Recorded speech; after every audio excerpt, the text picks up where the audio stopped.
Welcome to the deep dive. Some moments in history, well, they just echo differently, don't they? They ripple out, shaping beliefs, cultures for centuries. They absolutely do. Some events have a weight that just persists. Exactly. And today, we're diving into one such incredibly profound event.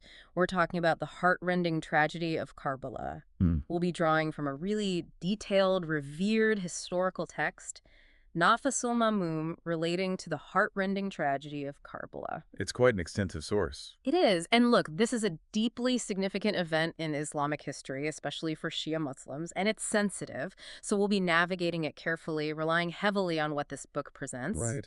Respectfully. Our mission here, for you listening, is to really pull out the core insights, the key facts from the entire narrative of the book, not just bits and pieces. Yeah, getting the full arc is crucial. We want to help you grasp the what and, more importantly, the why behind this pivotal moment.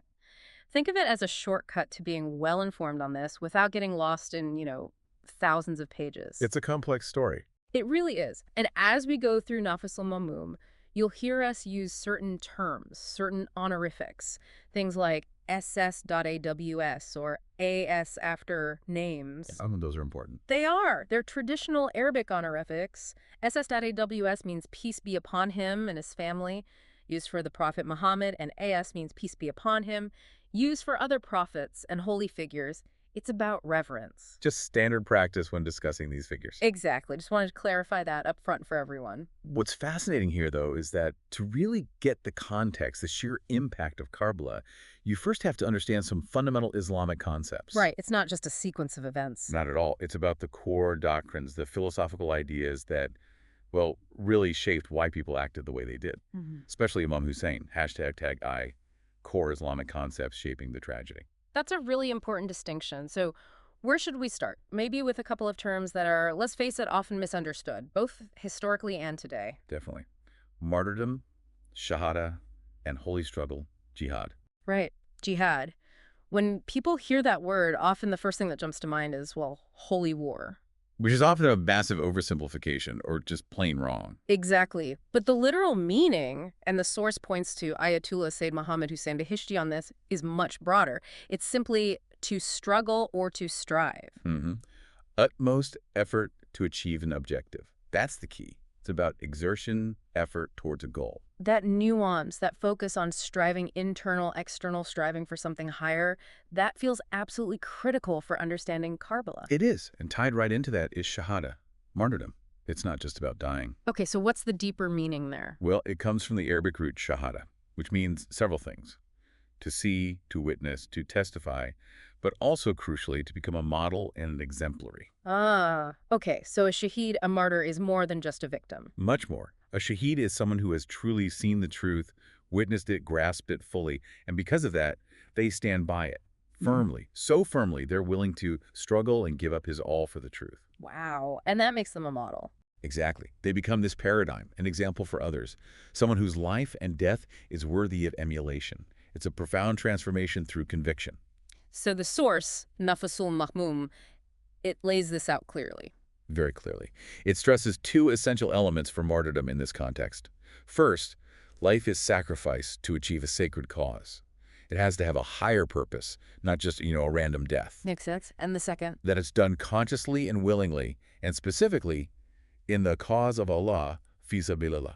It's a deliberate choice, made with full awareness, not forced, not an accident. A conscious sacrifice. Precisely. And the book uses this incredibly powerful image. It says, a martyr, through his blood, immortalizes his entire being. Immortalized. Yes. His blood forever flows in the veins of the society he belongs. It's like the sacrifice transcends the individual and literally nourishes the community, keeps the ideals alive. It's not just giving up life, it's giving meaning that lasts. That's quite an image. Blood flowing in the veins of society. So how do these ideas, jihad as struggle, shahada as witnessing sacrifice, connect to practical action, building a just society? Well, that's where another key doctrine comes in. Enjoining good, Amr bil Maruf, and forbidding evil, Nahi anil munkar. Right, upholding good, resisting evil. Exactly. And this isn't just a nice idea, it's seen as a fundamental duty in Islam. You have to actively promote justice, actively stand up against corruption. You can't just be passive. So it's the foundation for the struggle, the jihad. Precisely. The struggle, the jihad, is rooted in this duty. And because martyrdom often arises from this struggle against evil, well, you see the connection. Okay, got it. This whole framework, Amr bil Maruf, Nahi anil Munkar, it provides the spiritual, the moral justification for what Imam Hussein did. It explains why he felt he had no choice but to act, regardless of the cost. Absolutely. He wasn't after power. He was fulfilling what he saw as a divine command to confront a system that had gone fundamentally wrong, a system threatening the core of Islam itself. It was about forbidding evil, Nahi anil Munkar, at the highest level. Hashtag take it too, the political landscape and the seeds of conflict. Okay, so we have the why, the deep principles. But Karbala didn't happen in a vacuum. Let's get into the politics, the situation on the ground that, well, forced his hand. Right, the political climate was incredibly volatile, and it really starts with a broken promise. You mean the treaty between Imam Hassan, Hussein's older brother, and Muawiyah? Exactly. And Nafasul Mahmoom goes into detail here. It stresses that this wasn't some secret deal. The terms were recorded, widely known, confirmed by major historians Tabari, Ibn Asir, Ibn Hajar, Abu Fida.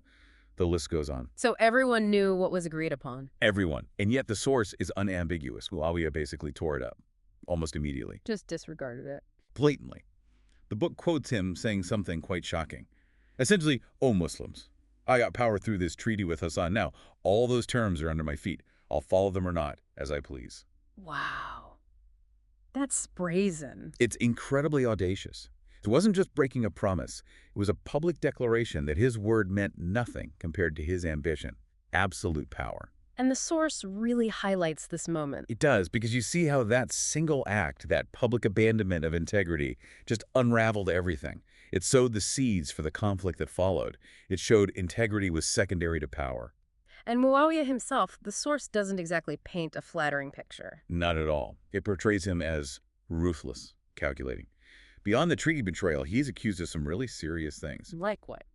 Well, the poisoning of Imam Hassan himself.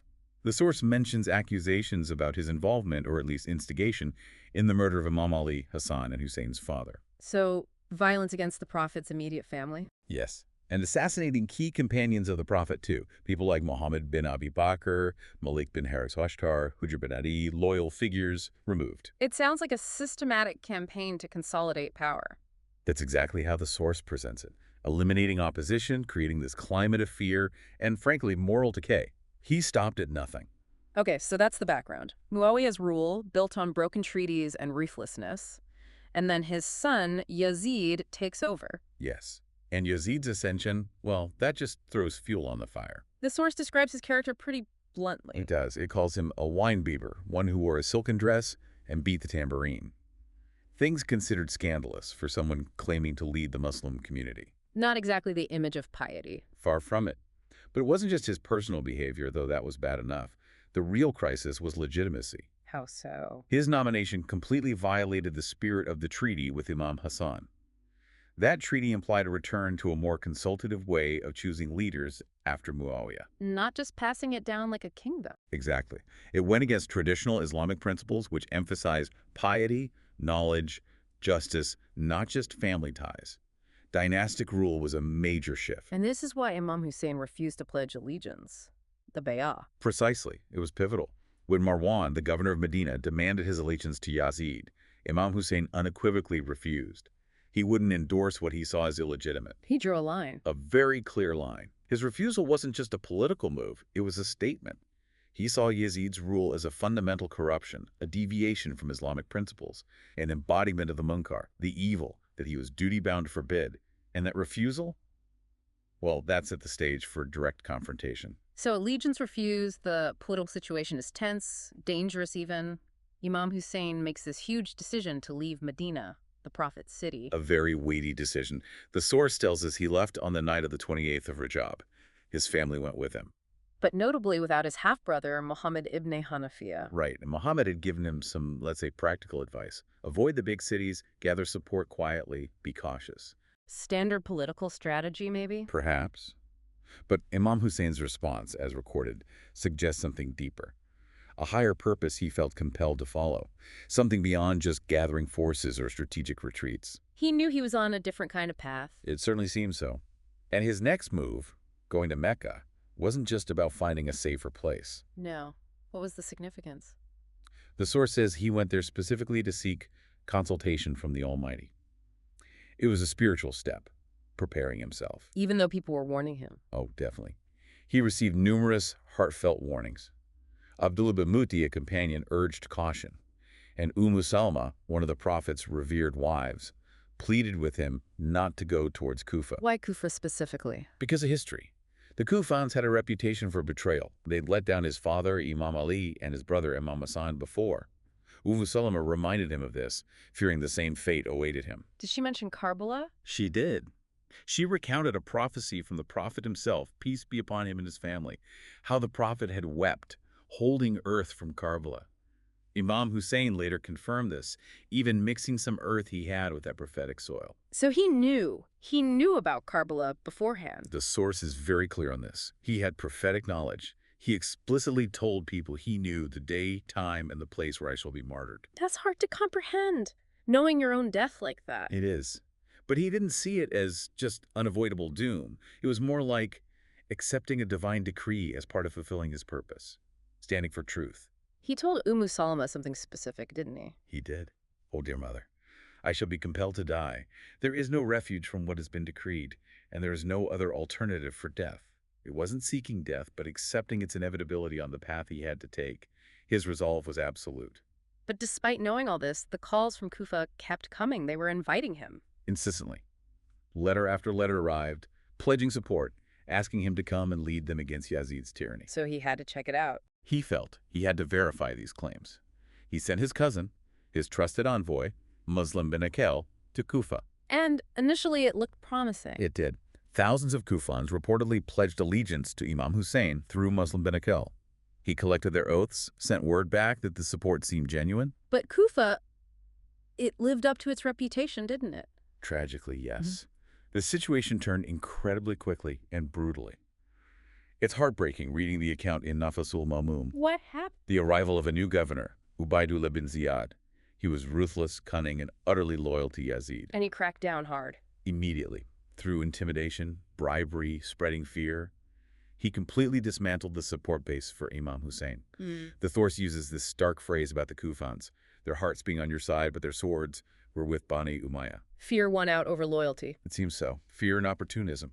And Muslim bin Aqil paid the ultimate price for their betrayal. How did it unfold for him? At first, he fought bravely when they came for him, but support just melted away. The source describes this devastating scene. He's left with only 30 men, then just 10 people, and finally, no one. Utterly abandoned. He fought alone. He fought valiantly, wounded until he was captured. Ubaidullah bin Ziyad had him executed and his body thrown from the palace roof. A public, brutal message. Just horrific. And what about Hani bin Urwa, who sheltered him? His loyalty cost him his life, too. He refused to betray Muslim, his guest. For that honor, Ubaidullah had him savagely beaten and then beheaded. Hani called for his clan, but they were too scared to help. So the betrayal was complete. Absolutely. Spies, false promises, terror. Ubaidullah used every dirty trick. Kufa became a death trap, a chilling preview of what was to come. So the news from Kufa must have been devastating. Muslim martyred, the Kufans completely turned. But Imam Hussein continued his journey. He did, knowing now for sure that there was no support waiting, only danger. And soon, that danger materialized directly. The encounter with Al-Hur bin Yazid. Exactly. Al-Hur wasn't related to the Yazid, just shared the name. He was a commander sent with 1,000 soldiers, specifically to intercept Imam Hussein. To stop him, an enemy force. Technically, yes. But what happens next, as told in Nafasul Mahmoom, is remarkable. It really shows Imam Hussein's character. What did he do? He saw that Al-Hur's men and their horses were suffering terribly from thirst in the desert heat. And even though they were there to block him, possibly arrest or fight him, he ordered his own small group to give them water. All of them. Soldiers, horses, everyone. wow, compassion even for adversaries. Profound compassion. It underscores that he wasn't driven by hate or animosity. He then clearly told Al-Hur his purpose. What did he say? I have not come to bring about mischief or corruption. I have come to reform the nation of my grandfather. I desire to enjoin good and forbid evil, making it crystal clear. This wasn't a power grab. It was about principles. How did Al-Hur react? He was clearly conflicted. He had his orders, but he was facing this figure of undeniable moral authority, acting with such grace. So he compromised. How? He didn't arrest the imam, but he didn't let him go back to Medina or proceed to Kufa either. He essentially forced Imam Hussein's caravan onto a different path, a path that led, inevitably, away from any potential refuge, Directly towards. directly towards Karbala. That decision by al-Hur, born of conflict and maybe some respect, sealed the location. And eventually they arrive at this plain, Karbala. Yes. And the imam, sensing something, immediately asked for the name of the place. And when he heard Karbala, It confirmed everything. The source mentions it was also known as Ninawa. This was it, the place foretold. the place from the prophet's prophecy, the earth Salama mentioned. Exactly. The traditions recounted in the book, the prophet weeping over Karbala's soil, Imam Ali recognizing it too, they all came together. Yeah. This deep awareness wasn't resignation. It was a conscious choice to meet his destiny there. Choosing the ground for his stand. In a profound way, yes. Choosing to fulfill that divine purpose, knowing the cost on that specific ground. Soon after, the main army arrives, led by Umar bin Sa'ad. Yes, a much larger force. And the source notes something interesting about Umar bin Sa'ad initially. His reluctance. Exactly. He apparently wasn't eager to fight Imam Hussein. He had his eye on a different prize. The governorship of Ray, a wealthy region. He saw fighting the prophet's grandson as, well, problematic. But Ubaidullah bin Ziyad back in Kufa wasn't having any of it. Not a chance. He sent a harsh letter to Umar bin Sa'ad, demanding severity, crushing any hope of compromise or negotiation. No leniency. Putting Umar bin Sa'ad in a terrible position. An agonizing one. The source really portrays his internal conflict, ambition versus conscience, the lure of Ray versus the horror of killing Imam Hussein. And ambition won? Ultimately, yes. The book quotes his later regret, his self-condemnation. None has returned from the battle more miserable than me. I obeyed the son of Ziyad while disobeying Allah the Just. A chilling look at how worldly desire can override morality. Before the battle, though, on that last night, the night before Ashura, Imam Hussein gave his followers a chance to leave. He did. A remarkable act of compassion. He gathered everyone, told them they were free to go, to melt away into the darkness and save themselves. He even put out the lamp so they wouldn't feel ashamed. But they stayed. They stayed, every single one. The response, as recorded, is incredibly powerful. By Allah, O our master, O Abba Abdullah, we shall never betray you, so that people may say that we had abandoned our imam until he was martyred. Unbelievable loyalty. It speaks volumes about him and about their understanding of the cause. They knew what they were choosing. And then the next morning, the day of Ashura, he addressed the enemy army. Yes, one final powerful sermon. Standing before them, he appealed to their history, their faith, their own invitations to him. Reminding them who he was. Exactly. Am I not the grandson of your prophet and the son of his vicegerent? Was not Hamza and Jafar, Yeah. my uncle? He invoked the most revered figures. He asked, did not the tradition of the prophet reach you? That both of us, referring to himself and his brother Hassan, are the chiefs of the youth of paradise. He was appealing to their own beliefs. And highlighting their hypocrisy. You enthusiastically invited us to assist you. Then now you have unsheathed those very swords. You have sided with your own enemies. You have betrayed us. It was a devastating indictment. But even then, he showed no sign of backing down. None whatsoever. His resolve was absolute. He declared, far be it that we accept humiliation. He stated that Allah, the Prophet, their own sense of honor, none of it would allow them to bow to ignoble men. He basically said, a noble death in battle is far preferable to submitting to tyranny. Setting the stage for the final stand. Absolutely. Death with dignity over life with humiliation. That was the core principle. So the day of Ashura itself, the fighting begins. And one of the most brutal aspects, consistently highlighted, is the thirst. Unbearable thirst. They were completely cut off from the Euphrates River, which was right there. It was a deliberate, cruel tactic by Umar bin Saad's army. And the source mentions the irony. It does. Painfully. It notes the water was accessible to pigs and wild hogs, but denied to the prophet's own family. It wasn't just military, it was psychological torture, designed to break them. Was there any attempt to reach the water? There was a famous, valiant attempt led by Abbas bin Ali, Imam Hussein's half-brother, the standard bearer. He tried to break through. He led a small group, 30 horsemen, 20-foot soldiers carrying water skins. They showed incredible bravery, actually managed to reach the river, fill some skins. But they couldn't get back. They faced ferocious resistance. The enemy was under strict orders. No water for Hussein's camp. Abbas fought heroically, but ultimately they couldn't break the blockade and bring significant relief. It was a moment of immense courage ending in heartbreak. As the day went on, the attacks became relentless, a systematic killing of his companions and family. Yes, one by one they fell. It was brutal. The source details many specific martyrdoms, each incredibly poignant. Who was the first from the family? According to Nafasul Mahmoom and historians like Tabari, it was Ali Akbar, Imam Hussein's eldest son. The one known for resembling the prophet. Exactly. His resemblance to his great-grandfather was striking. His loss was a devastating blow for Imam Hussein, losing his son who carried that likeness. And then Abbas Ben Ali, the standard bearer. His fall was another major turning point. Abbas was the protector, the symbol of their resistance. The source describes how his hands were cut off while trying to get water. Imam Hussein's lament for him, recorded in the book, shows just profound grief. Losing Abbas felt like losing his own strength. It's almost too much to bear. And then the infant son. Ah, yes, the martyrdom of Abdullah the infant.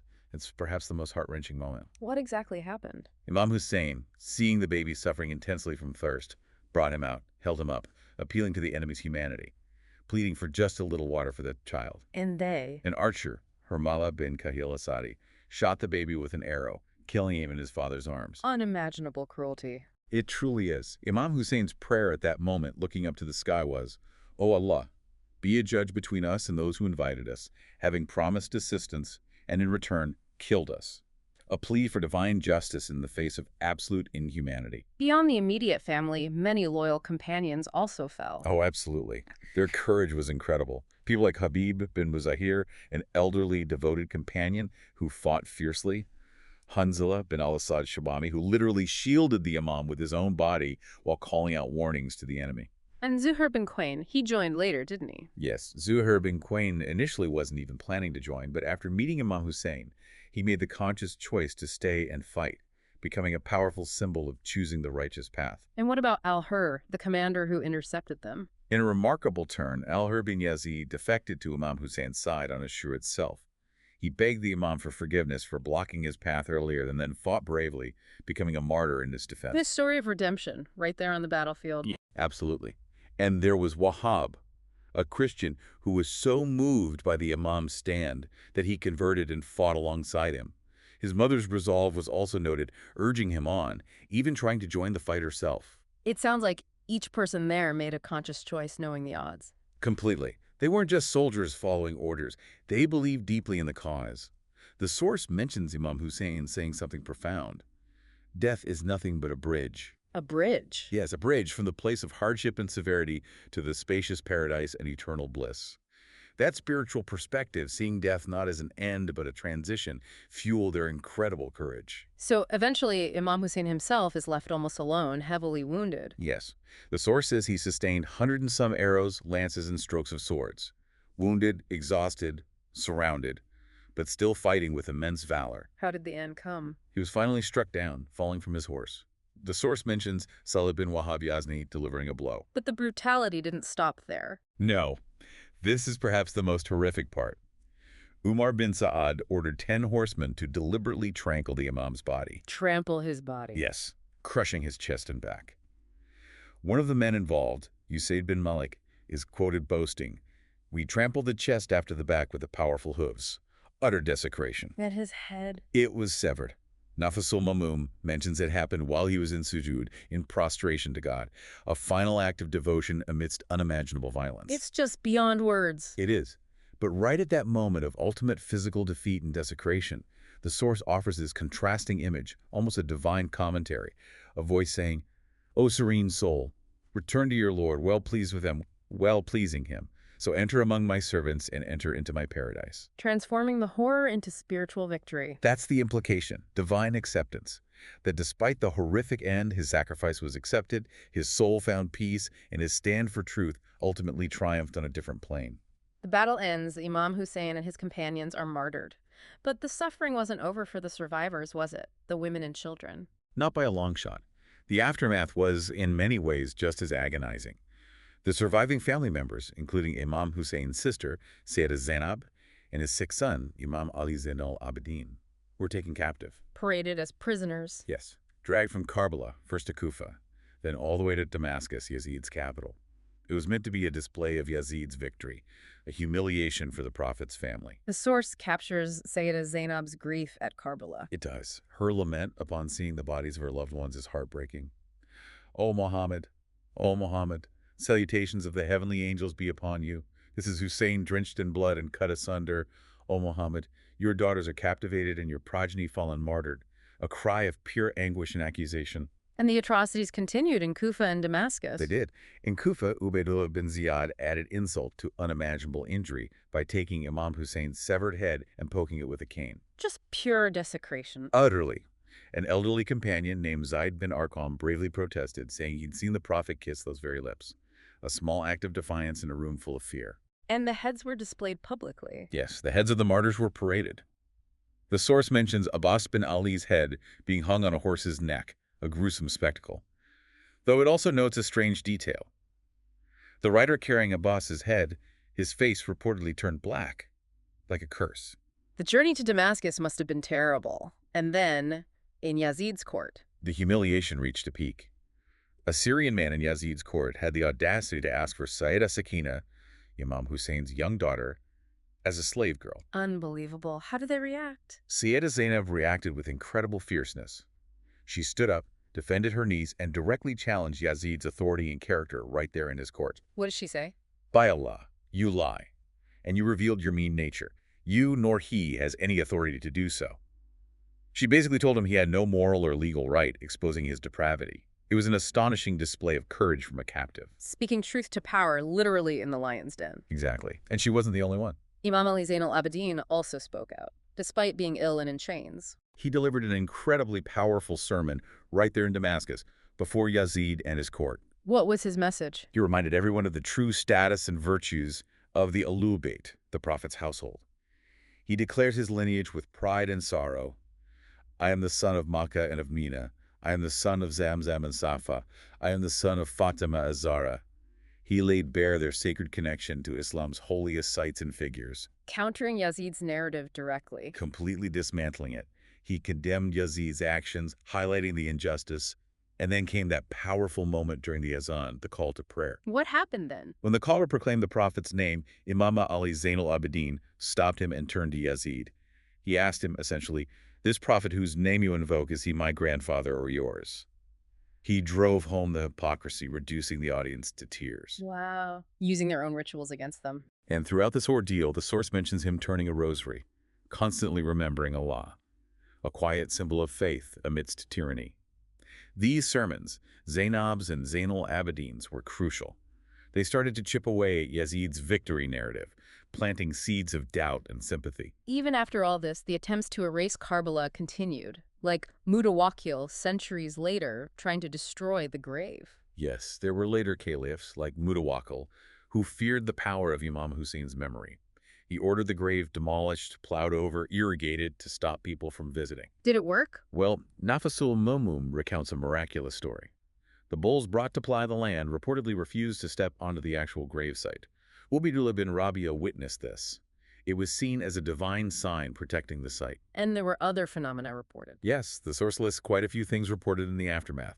The sky raining blood or turning red for months, stars being visible in daytime, finding fresh blood under stones. Things that were interpreted as the cosmos itself mourning the event. Even jinn and animals lamenting. That's mentioned too.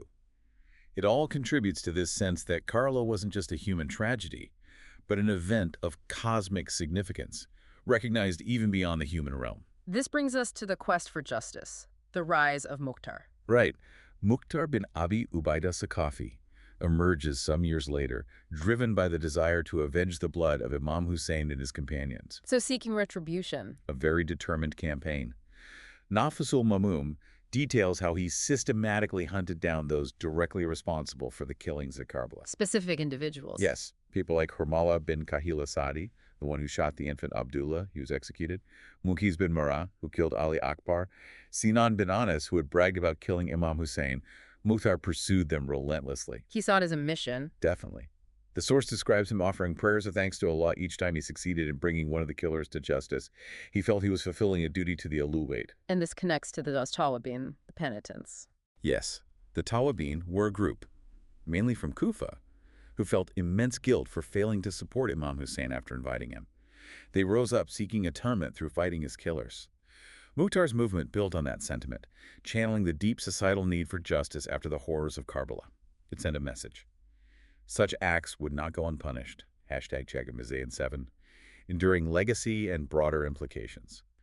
So when you look back at everything, the source really drives home a crucial point. Imam Hussein's martyrdom wasn't a failure. Not in the long run. Not in terms of principles. It was a conscious, willing sacrifice. It embodied those core ideas we started with, Amar bil Maruf, enjoining good, and Nahy anil Munkar, forbidding evil.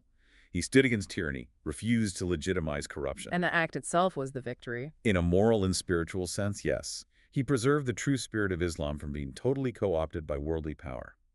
Karbala became this timeless example, this paradigm of resisting injustice no matter the cost. Which explains why remembrance is so central. The mourning, the pilgrimages. Absolutely. These aren't just passive acts of remembering. They're active renewals of commitment. How so? What's the significance attached to visiting his grave, for instance? It's immense. Nafasul Mahmoom quotes Imam Jafar as Sadiq, peace be upon him, who placed extraordinary value on it. He reportedly said the reward for visiting Imam Hussein's grave could surpass that of numerous Hajj and Umrah pilgrimages. That's a powerful statement given the importance of Hajj. It is. It highlights the unique spiritual connection, the transformative potential in commemorating Karbala. Imam Sadiq even mentioned that angels and prophets visit the grave. It's seen as this incredibly sacred space, a source of grace. So the mourning rituals, the commemorations, they keep the ideals alive. Exactly. It's about constantly re-engaging with what Imam Hussein stood for. Yeah. Justice, truth, dignity, resisting oppression. It's a reaffirmation generation after generation. And clearly that message continues to resonate. The story of Karbala still inspires people today, doesn't it, in struggles against injustice everywhere. It absolutely does. It transcends time and specific cultures. It's become a universal symbol for standing up to tyranny. The source itself offers a concluding thought on this. It does. It asserts powerfully. His concept, aim, ideology, and above all, the truth prevailed. Meaning, despite the physical defeat, his message won. That's the essence. The enduring power of truth, the impact of that sacrifice, ultimately overshadowed the temporary victory of his opponents. Karbala shows that belief and courageous action can ignite something that lasts centuries. It's incredible. The story of Karbala, as Nafasul Mahmoom lays it out, it's just so much more than history. It's not just dates and names. No, it's about that deep, enduring human struggle. Yeah, for justice, for honor, for truth. It really makes you think, doesn't it? It challenges you, listening now, to consider what would you stand for? What lines wouldn't you cross, even facing impossible odds? That's really the core question Karbala leaves us with, isn't it? When you face that moment of choice, the easy path is compromise versus the difficult path of truth. What does this legacy, the legacy of Imam Hussein's stand, compel you to do? How does that kind of courage, embodying conviction, even if it leads to death, how can that spark change that echoes long after you're gone? It's something profound to reflect on.